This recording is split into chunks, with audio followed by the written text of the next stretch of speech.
mairie de la commune 5 vient d'organiser une journée de reboisement à Kalavankoura.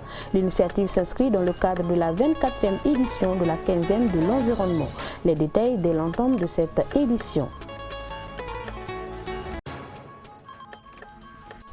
8 ans après les 11 créateurs et le stade malien se retrouvent pour la conquête du trophée. Ce serait ce samedi au stade du 26 mars à partir de 16h30 à l'occasion de la Coupe du Mali des Messieurs.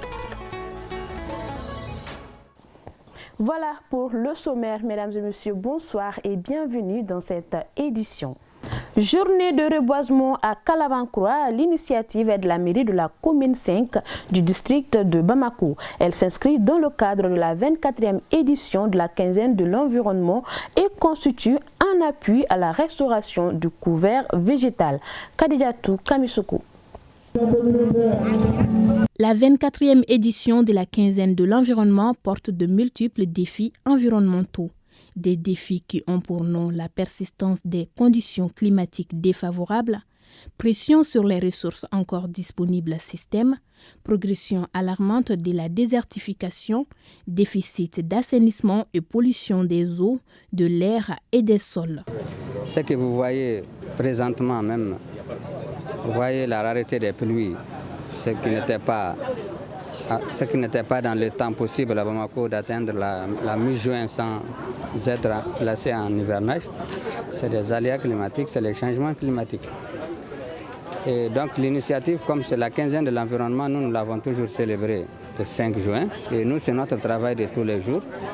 Nous voulons quand même que cette initiative soit répétée pour essayer de pallier certaines difficultés que nous avons par rapport même à la gestion même des espaces verts aussi au niveau de Bamako. Il faut en créer au lieu de morceler les espaces verts. Notre environnement, comme je l'ai dit, est menacé, surtout quand on reçoit des bels ouvrages tels que la rue 353 bitumée. Alors, il suffit seulement d'aller à l'harmonie. Des cris de cœur ont été lancés à l'endroit des habitants en général et de la jeunesse de la commune 5 en particulier pour prendre soin des arbres qui seront plantés pour préserver l'environnement et l'avenir. J'en suis certain, les premiers plans sont à la devanture d'une école.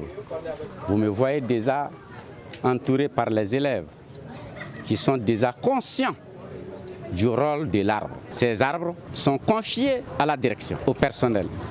Aux élèves sont tous soucieux alors de leur cadre de vie. Donc je n'en doute pas du tout que ces arbres surmonteront aux aléas et vont ici donner de l'ombrage. La campagne de cette année met l'accent sur un mode de vie durable en harmonie avec la nature.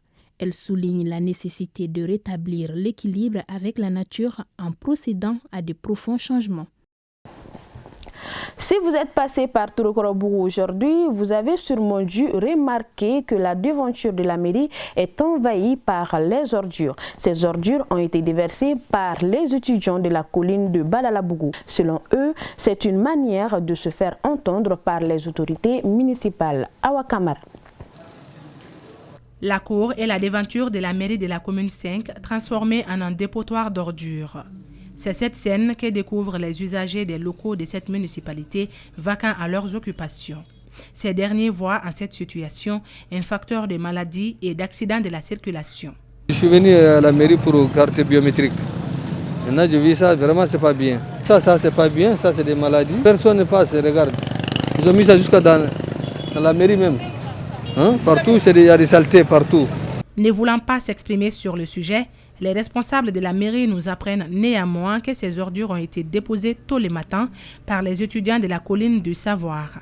En effet, ces jeunes font face depuis des années à un énorme dépôt d'ordures et selon eux, c'est une situation peu confortable. Nous quittons à la maison pour venir à l'école pour étudier et non pour acheter des maladies. Même la semaine passée, nous avons amené plusieurs étudiantes à l'hôpital. Il y a eu des profs qui ont arrêté leurs cours. Et quand la fumée commence à sortir, à 15 mètres, tu ne peux même pas voir un étudiant qui est là.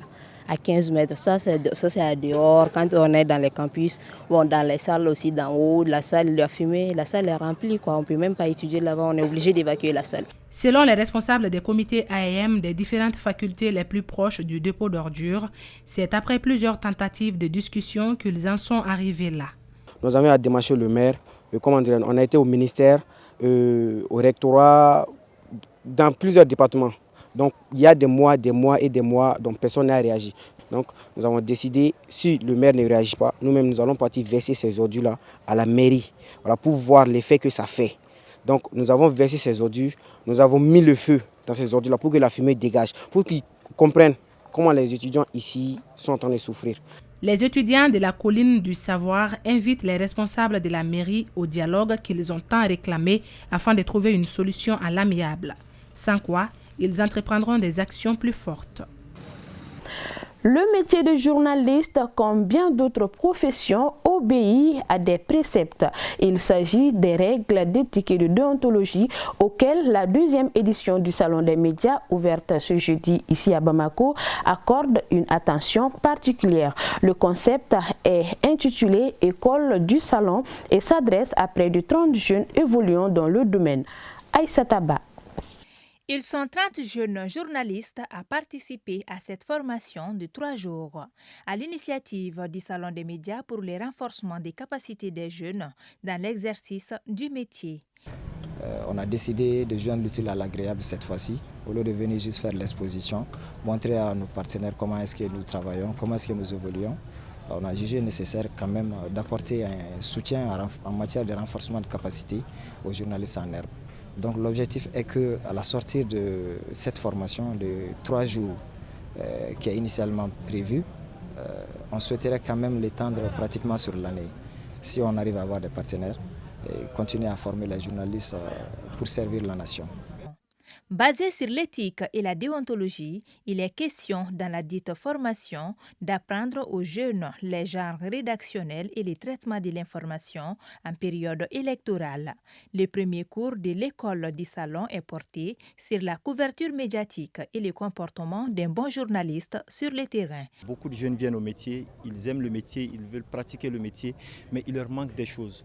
Donc cette 2e édition, c'est l'occasion d'initier des formations pour leur permettre de leur mettre à niveau, de leur donner des outils qui vont leur permettre de bien faire ce travail-là. Parce que quelqu'un qui aime le métier, c'est bien d'accompagner ce métier. Je trouve que l'initiative est très salutaire de la part des organisateurs. Je pense que l'école des médias est une très bonne chose parce que d'abord c'est un lieu d'apprentissage pour renforcer nos connaissances par rapport au journalisme. Donc ça va nous permettre de bien exercer notre métier et de maîtriser également les textes par rapport à ce travail. Parce qu'en réalité, beaucoup de gens exercent ce métier sans maîtriser les textes. Donc souvent, ça cause problème. Donc nous sommes là pour apprendre et pour comprendre, pour être mieux formés par rapport à l'avenir. Les jeunes bénéficiaires de cette formation ont été proposés par les organisations fêtières. Ils sont formés par des journalistes professionnels. Au sortir de cette formation, des distinctions seront décernées aux apprenants de différentes catégories. Intéressons-nous à présent à un phénomène courant ici au Mali. Il s'agit de la contrefaçon, une pratique frauduleuse qui consiste à reproduire ou à utiliser une marque, un modèle ou même une œuvre sans l'autorisation du titulaire de droit. Une problématique qui porte un coup aux affaires de certains propriétaires de marques. Aïssata dite Kumbakani. La contrefaçon est souvent considérée comme un délit important, essentiellement atteinte aux grandes entreprises, aux artistes et même aux industries. La plupart des consommateurs qui achètent des produits à des très bas prix savent qu'il ne peut s'agir que de contrefaçon. Alors la contrefaçon, de façon générale, nous allons la définir comme étant une imitation ou encore une reproduction des produits qui sont licitement fabriqués sans l'autorisation des titulaires de droit. Et je m'en vais vous donner un exemple très simple. Je suis détentrice d'une marque, je suis propriétaire d'une musique. Et quand quelqu'un s'approprient de cette musique sans mon autorisation ou sans l'autorisation de mon mandataire, qui est l'organisme de gestion collective ou encore appelé le Bureau malien des droits d'auteur, on peut dire que vous êtes sous le coup, vous tombez sous le coup de la contrefaçon qui est punie par nos textes en vigueur.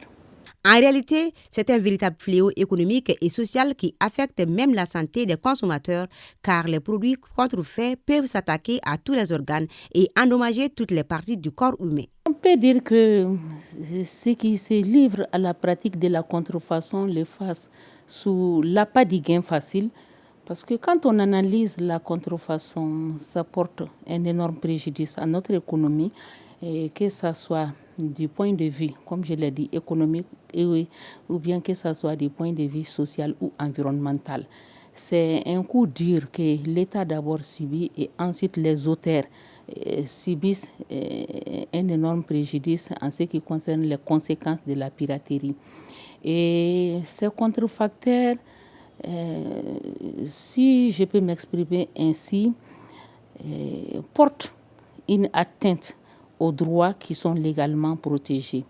Donc, c'est le lieu pour nous aussi de porter des messages à l'endroit du public pour que nous puissions éviter les produits de contrefaçon. Surtout que la contrefaçon touche beaucoup de secteurs d'activité aujourd'hui, que ce soit l'industrie du livre, que ce soit l'industrie de la musique et surtout l'industrie des médicaments. La contrefaçon touche tous ces facteurs et nous, en tant qu'organisme de gestion collective, défenseurs des droits, nous devons informer le public sur les conséquences néfastes de cette contrefaçon qui porte un coup dur à notre économie.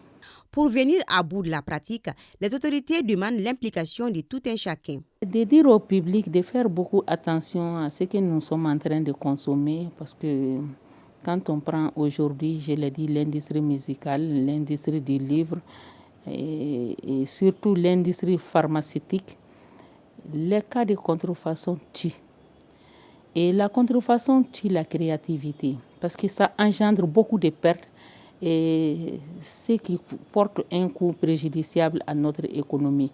Donc c'est de lancer un appel aux consommateurs de faire attention à tout ce que nous consommons et encore de faire appel aussi à la jeunesse pour que nous puissions prendre conscience, qu'on aille vers un éveil de conscience pour pouvoir lutter efficacement contre la contrefaçon.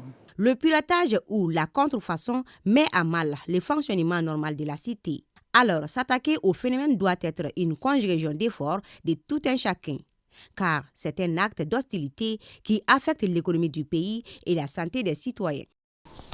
Sport, football, la finale de la Coupe du Mali des Messieurs oppose demain au stade du 26 mars à partir de 16h30 les 11 créateurs de Nyarela au stade malien de Bamako. La concentration est maximale dans les deux camps. 8 ans après, les 11 créateurs et le stade malien se retrouvent pour la conquête du trophée. Siragatou Sissi. Revoilà les 11 créateurs de Nyarela et le stade malien de Bamako en lutte pour le trophée de la Coupe du Mali 8 ans après. Cette année-là, les Blancs avaient triomphé 2 buts à 1. Depuis, le visage des deux équipes a changé, l'encadrement aussi. Ce samedi, le stade malien de Bamako visera un 22e trophée dans cette compétition. Le dernier sac remonte à 2021. Dans une très bonne dynamique, on n'aimerait pas que ce qui s'est passé l'année passée puisse se reproduire cette année. Donc, on est bien motivé cette année. Déjà, on connaît l'adversaire, on connaît leur coach. Donc, on va essayer de bien préparer le match pour qu'on puisse honorer nos supporters, Inch'Allah. C'est une occasion pour nous, vraiment, de jouer une finale. Je pense qu'on va prendre du plaisir. Et puis voilà, parmi les joueurs qui n'ont jamais joué de finale. Donc, c'est une occasion pour eux. Et puis bon, voilà, je pense qu'en plus de ça, ça débouche sur une compétition africaine qui est vraiment importante, qui est une vitrine pour les joueurs. En face se dressera l'équipe des 11 créateurs de Nyarela en quête d'une 3e consécration. La dernière date de 2016. Les créateurs de Nyarela veulent rebondir 7 ans plus tard. Je ne sous-estime jamais une équipe. Le Stade Malais, c'est une grande équipe, surtout au Mali, ici. Il fait partie des grandes équipes. Bon, c'est une fierté pour moi aussi de jouer une finale de la Coupe du Mali ici en tant que jeune gardien. 11 créateurs, ça fait pas mal d'années qu'il est en première division aussi. Donc on va essayer de prendre à changer école. C'est que nous, on travaille sur notre collectif qui est notre base. Le Stade Malien de Bamako s'apprête à disputer sa 31e finale de Coupe du Mali. Et les 11 créateurs de Niarela, leur 5e. Au-delà du fossé entre les deux finalistes en termes de palmarès, la fête s'annonce belle et enthousiaste sous la haute présidence du chef de l'État, colonel Assimi Goïta.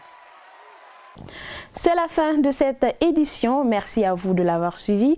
Bonne suite de programme sur ORTM2.